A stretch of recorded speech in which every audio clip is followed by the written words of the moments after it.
we are very poor in how do you transfer wealth. In terms of where we see the outlook for property, there's a lot of risk around property that we see. There is a huge risk on legislative risk that we're taking on with property that we're uncomfortable with, because a single policy can change the environment quite quickly. I'm not saying that you completely move away from property. The biggest problem is that majority of the businesses are set up such that they are there, that like they can operate on themselves, but they cannot grow without the founder. Nobody thinks that they're going to die. So true. Okay, so nobody thinks that they're going to get divorced. Nobody thinks that their business partner is going to shortcut them. How much do you want to live off, assuming the worst case scenario is that you are not able to work anymore?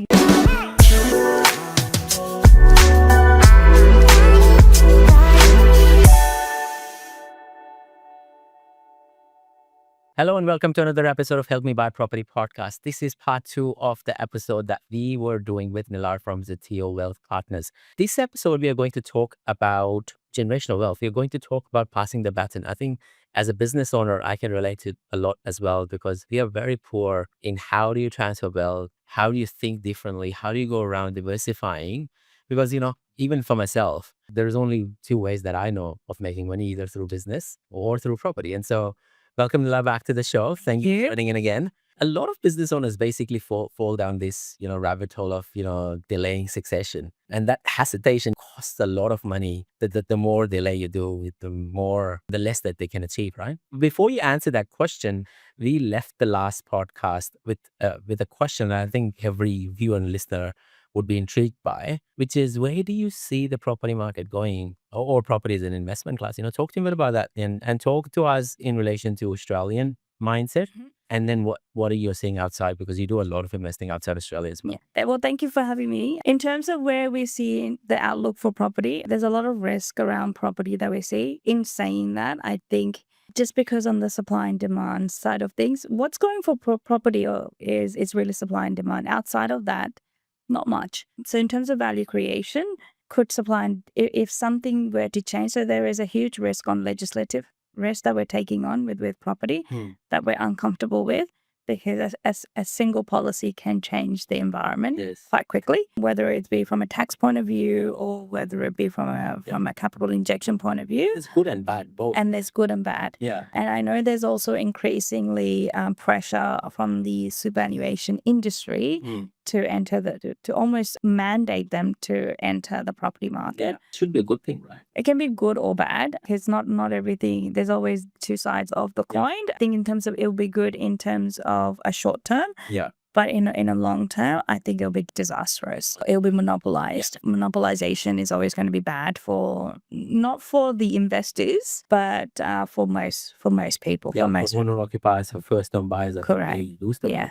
And so what you end up seeing is what you've seen in many parts of the other world is you start to see these bifurcation of wealth and deterioration of lifestyle. Yes. Yeah. You would have the higher echelons of the world, and then you would have the class, like the middle class. Correct. Correct. So I'm not sure if you've ever been to the US or whether you've been to some of the first world countries. There is a lot of disparity. If you walk down the road, on your left it's a different part of the world. On your right is a different part of the world. Yeah. And Australia, we haven't really seen that, but we are a young country. We have a younger population. It is a lifestyle. Yeah. So Australia is seen as a lifestyle country. But it is something that, inevitably will happen. Like, you can't stop that from happening. You can't stop it. It's just a matter of time. And I don't know. Yeah. We've been saying that for a long time, though. So I don't know. So don't quote me on that. I have no idea. Yeah. But what I do know that it is a risk that I don't want to completely take. And I would like to see, investors, particularly if you have the ability. So if you're building wealth, property is a great tool to build wealth. But if you've already built a lot of wealth, I think you need to really think about diversifying. I'm not saying that you completely move away from property, but you start to add other assets on your property portfolio. Yeah. And I think that's a really good way to do it. Talk to us a bit about succession planning, and what does that really mean? And why do so many business owners delay that succession planning? Well, because business owners, if you think about it, they're good at what they do. So so true. They're good at what they do and they love it. It has to be a passion. It's a kick, It's yeah. So they get this adrenaline rush. So they're not really worried about succession. Does that mean that they want to give away their wealth? No, they don't. But it's just that it's not at the forefront of their mind. And they typically are looking at their accountant for guidance most of the time, or the peer group for guidance most of the time, unless something significant happens in their life, they really are not thinking about it. And there's no way to help them because they are a different mindset. So you can't help them until they are ready for that help. And it's typically an inflection point. And that inflection point can be a divorce, that inflection point can be a medical event. Or a breakup or a divorce within the firm, whether it be with your business partner, or there's a sale event. Other than that, it's very difficult for them to think about succession. Actually, I mean, if you think about business owner, like, and I run so many businesses now. My natural default position is that no one can beat the ROI that I can generate off my own business. And if I have a business that I can scale and I can scale successfully, then how can you beat the ROI for 30-40%, right? So for every dollar that I invest back into business, you can't. You can't. You right? can't. You can't. And because it comes so easily to a business owner, because they know the game, naturally their natural tendency is that I'm going to keep investing and I'm going to keep growing my business. Correct. Where I feel the biggest problem is that majority of the businesses are set up such that they are there, that like they can operate on themselves, but they cannot grow without the founder. And that realization for a business entrepreneur happens very late in the piece, where they're like, oh, the business can run without me, but it cannot grow without me. Like I need to be there for it to grow. Correct. And that realization usually happens like, either with an inflection point or when they hit that maturity of, past 50, 55, 60, Correct. coming closer to the retirement. Like, Correct. "Shit, this is not going to keep working because, I only have 12 hours in life and I don't have that much amount of time available for me to grow the business anymore." That's right. 100% true. And there's nothing, and it's hard to beat those ROI, and you wouldn't beat it because I call them, well, it's one is active growth because you're actively involved and it's exciting. You're in there. And same with property developers, right? Because if they can get 35% in ROI, why would they settle for 15? It makes no sense. And then that's on the private side. Why would they even go to retail? On the 8%. So retail is targeting 8%. It makes complete, like it's BS. So that's the reason why that's a lot of people are under advised in Australia, is because they can build a lot. And I will do the same. However, to flip it is, okay, do I want to be actively involved? Is it worth the stress and the adrenaline? And you do have to go through that inflection point, and there's nothing that anybody can help you with that. You have to go through it yourself. Until you go through that, no matter how much I try to convince you, you'll never be convinced. I mean, poor planning it creates that unnecessary flesh, the financial stress and the emotional stress that comes through with it. Correct. Right? A lot of the times people don't even know what they don't know, right? And so they don't even realize that people like you exist, for example. Well, or they're not even, because they're not even looking for it. Yeah, exactly. They're not even looking for it because they don't think that they're going to die. Yes. Nobody thinks that they're going to die. So true. Okay. So nobody thinks that they're going to get divorced. You don't go into a marriage thinking that you're going to go through a divorce. Nobody thinks that their business partner is going to shortcut them because otherwise you wouldn't go into with a partnership. So a lot of this risk that they don't see it happening unless they've seen somebody go through it or somebody's been, constantly in their ears talking about it. That's what business owners don't think about succession, is because they think that this can be replicated continuously. As a young business owner myself, what we are seeing is there is this trend of, young people making a lot of money very quickly. And, there are various different ways to do it, be it property, be it in the tech world, etc. What is that one piece of advice that you would give out to these owners to prepare for that succession plan, prepare for that, leadership, prepare for that generational wealth transfer? Absolutely. So I think it's really, preparing is a word that I often use, or planning. If you've done well in a business and you've got a lump of cash coming through, whether it be a commercial property sale or whether it be through a business sale, and your inclination as an entrepreneur is to go to the next venture. That's your inclination. Would always be the case. Always.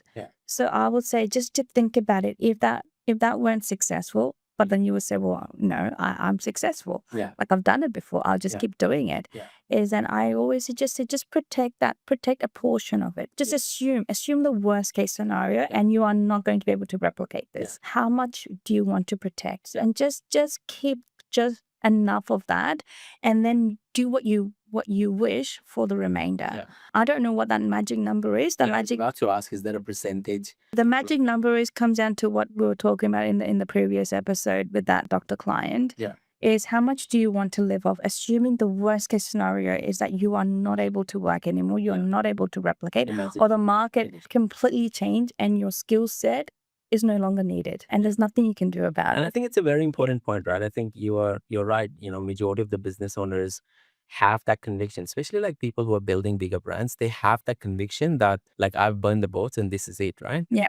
And because like It's make it or break it. yeah, but in all honesty, for an entrepreneur to succeed, they need that conviction, because if they don't have that conviction, they will never succeed, right? Correct. If they are, building like parachutes and, backstops in every parts of what they're doing, then they will never strive for the best, right? Correct. And so that, it's almost like a catch-22, right? Where you have to have that conviction, but you also need to think about what happens if this doesn't work, right? I say have the conviction for the first venture. It's really Yeah. Have absolute conviction. And if that first venture is successful, just protect some of that capital. Yes. And if you just keep doing that and multiplying that, and you keep growing, building that, I think that's one strategy. Yeah. The other strategy is completely have that conviction first. The first one is often the first one is not successful. The third or the fourth one will be successful. But whatever, when you have that successful event, understand how much wealth you need to live off that. If you can proactively think, but you do need help in that. You will need a lot of guidance, whether that be your accountant or your mentor. It's a trusted advisor. So you need a trusted advisor to help you guide this, especially when you're in your late 30s or even early 40s. You need just that level of someone pulling you back. Yeah. And that's what we do for our clients. We just pull them back a little bit and say, we know you're very good at what you do, and there's no way that we can beat what you will do. Yeah. But let us just protect this capital, and you just continue to grow that wealth. So there's a client that I'm actively working with, and he is a tech entrepreneur. His company, he put in $10,000 into his business with 3 other people. So three other guys, everyone put in $10,000. Yeah. Started in their late 20s. Now they're in their mid 30s. The company is now valued at $500 million. Oh, wow. Jesus. What do they do? It's a medical tech software. So They build it themselves? They build them themselves. They've obviously got help because when you grow at that pace, you do get notice. So they've had notice in a fund that we're investing in, which indirectly investing into their business. Yeah. And they're a client. We're engaging with them. So just for that particular client, and this is a live example that we're currently working on, is obviously when you're young, you set up a company, a PTY, XYZ PTY Limited. The shareholders are 3 guys, 3 friends, right? So in their personal name. Yeah. Now we've got a huge issue with tax. We've got a massive issue with there is no discounting available if you're selling this or if you're diluting yourself. Well, there will be discount because it's in your personal name. So you discounting as in like, oh, yes, okay. Yeah. So there's discounting in your personal name, but there is no way of restructuring. So if they had it in a different structure, there's no way of us removing them as an appointer of a trust, or there's no such thing as that.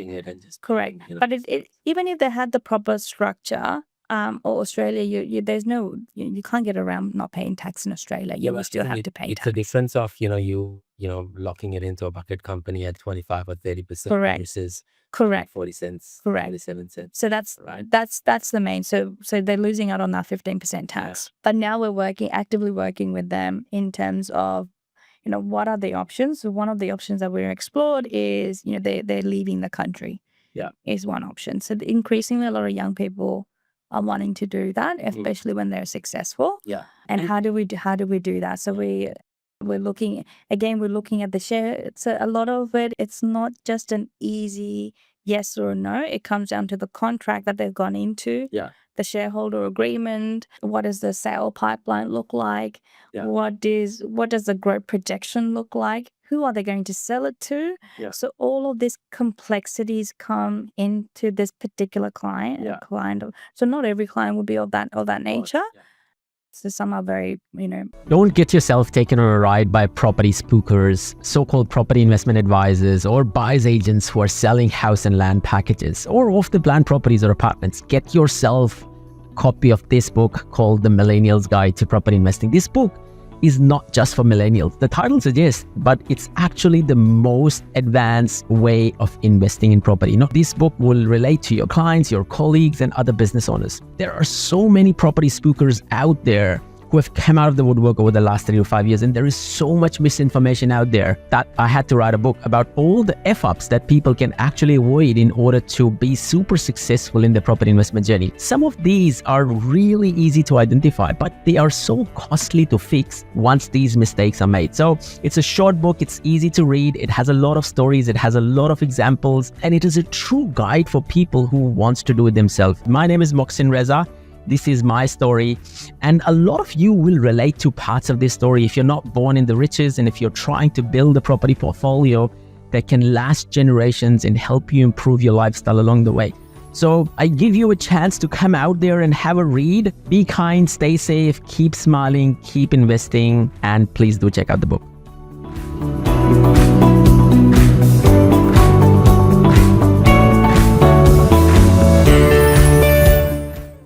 But I think I need a lot of money to basically go down that path. I have a client, he used to earn around 250, 300,000 in Australia. And as soon as he jumped to like $500,000, he basically relocated himself to, Singapore because he had the opportunity and connection, right? Yeah.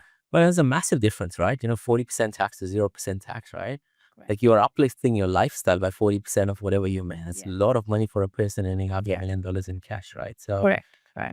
So I can see genuinely, why people would start acting selfishly. Yeah. Like, why would I pay to the taxman?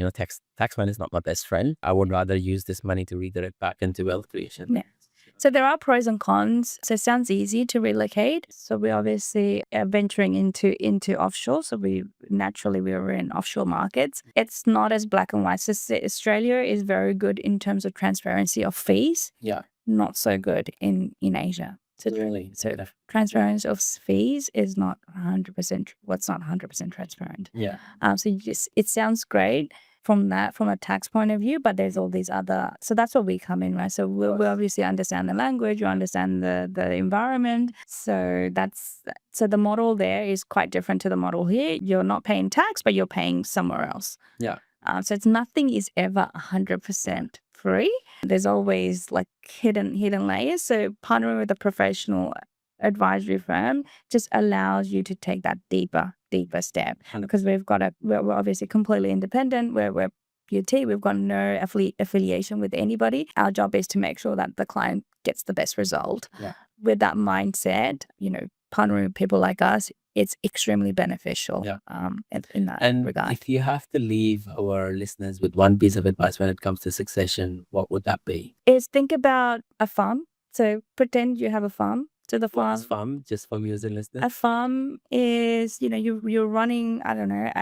We're in Australia, so I'm using the farm analogy. You've got crops. You're building the crops are your income. So you're going to work, you're running a business, and you're creating revenue. So which are the crops, and the reason and for that is to feed the assets. So the assets are your cows, and you want your assets to continue to grow. Yeah. So if you use that, if you think about that analogy, is your job as a wealth creator is that you've created so much asset, and now those assets are now producing its own produce. Yeah. You want to have the mindset that these produce should be able to sustain my lifestyle, but my kids' lifestyle, but also maybe my children's kids, like and so generation into a family. Yeah. Correct. So if you think about a farm, if you continue to nurture the farm and never eat the cow, so because never consume the assets, but always consume what they're producing,